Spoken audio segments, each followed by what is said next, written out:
Отец был необычайно добрым, чувствительным.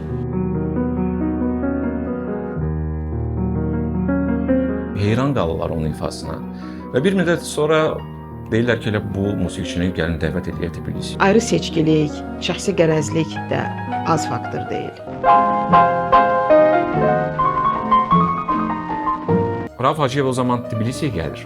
Vaqif Mustafazadəni görür, deyir ki, sən qayıt vətənə, gəl sənin üçün şərait yaradacağam.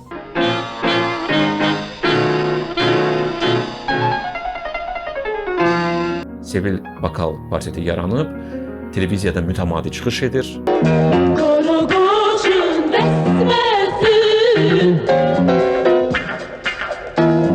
Он создал понятие азербайджанский джаз, и это признается во всем мире. Ну, Вакиф был пианист от Бога. Я никогда не помню, чтобы он сидел и занимался там этюдами, гаммами. Caz musiqisi azad musiqidir. Джаз никогда не будет такой массовый. Это все-таки для интеллектуалов, но Qonşu respublikalarda, Moskvanın özündə, Rusiyada o çox böyük rəğbətlə, sevgi ilə qarşılanırdı. Vaqif Mustafazadənin musiqidən əlavə meyxanaya da xüsusi bir sevgisi olub.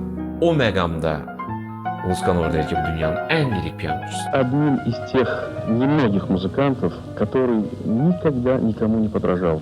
Axı mən qərb musiqisi ifa edirəm, mən Amerikada ifa etməliyəm. Ölüb getsəydim canım qurtarardı bunlar.